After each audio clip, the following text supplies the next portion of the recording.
And just last weekend, we celebrated our 6-month anniversary of our very first picket.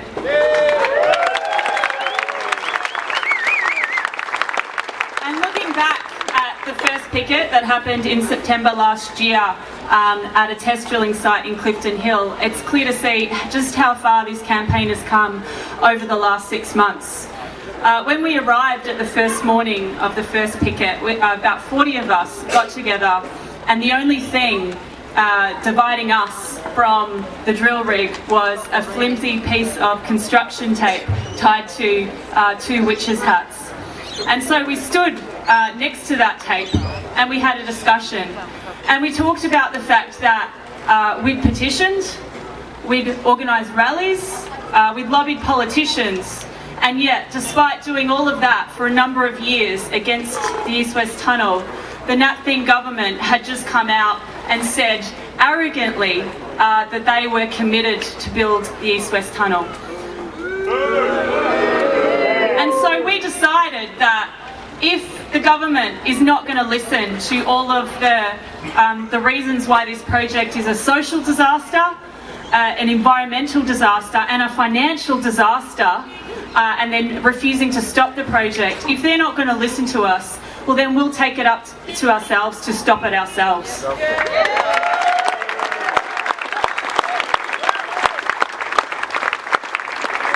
And so on the first morning of the first picket, once we'd made that decision that whether or not this project was going ahead was going to be taken into the hands of ordinary people, of ordinary residents, we cautiously lifted up that piece of flimsy construction tape, snuck into the drill site, surrounded the drill, linked our arms together and said, no drilling is happening today and this project is not going ahead.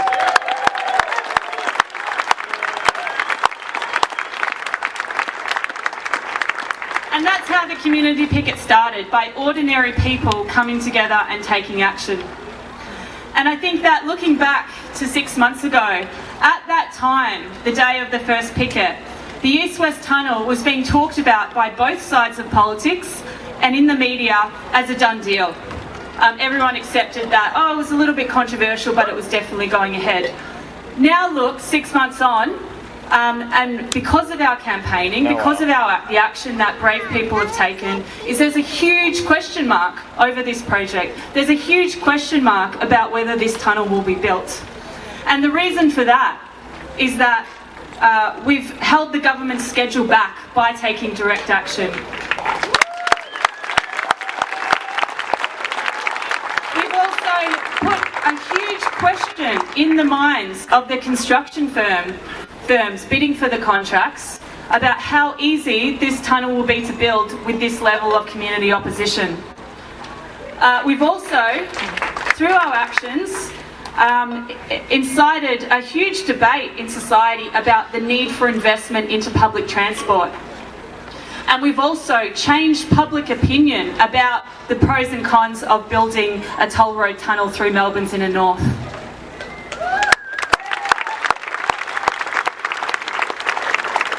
And we've been able to, through our collective action, influence public opinion and change public opinion so much that the 2 recent newspaper polls show that less than 1/4 of people who read those papers actually support this project. And in the Herald Sun, the newspaper that put us on their front page, calling us serial pests, calling us socialist layabouts, calling us unemployed hippies and all sorts of names. They put us on the front page saying that, and yet in their own poll, in their own newspaper, only 15% of their readers support the East-West Tunnel.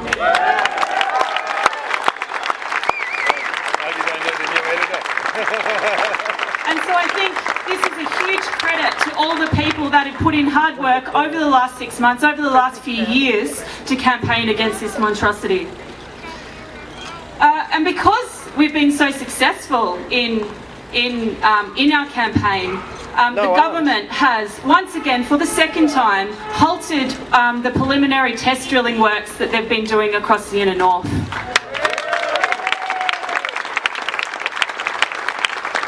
And we believe the reason that they've halted this work, They still have a number of sites that they want to get sample soils from. We believe the reason they've halted this work is because they don't want us on the news every day talking about the social ramifications, the environmental ramifications, and the financial ramifications of this disaster project. And so in order to take our platform away, they've actually stopped doing some of the work that they need to do in order to contract out this project.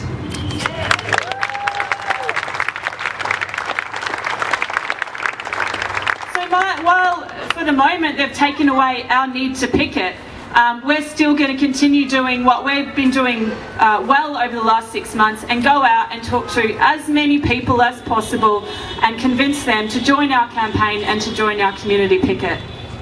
And what we're going to say to these people is, in the lead up to the state election, we need to make the East-West Tunnel one of the main election issues. We need to bring it to the forefront of the election debate.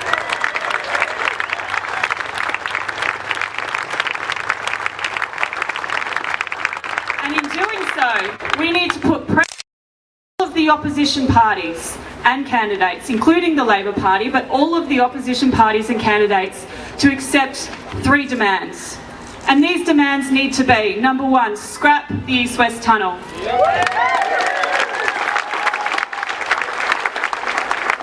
Number 2, rip up any contracts signed by the current government. They do not have a mandate. Number 3, use public money to invest in public transport, not tollroads.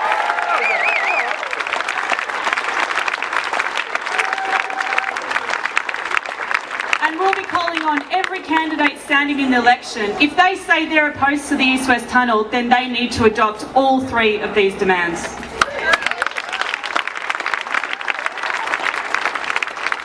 And so the way that we're going to get our message out there is next weekend we're starting our much anticipated campaign caravan tour, where we'll be taking our campaign caravan that's currently parked on Brunswick Street in Fitzroy. We'll be taking that out on the road and visiting outer suburban and regional areas, places in desperate need of investment in public transport. And we'll be calling on these people to get involved in the campaign, and our tour will culminate in a few months' time in a big central rally in Melbourne on June 28, and we'll be putting forward those 3 demands and making them central to the state election.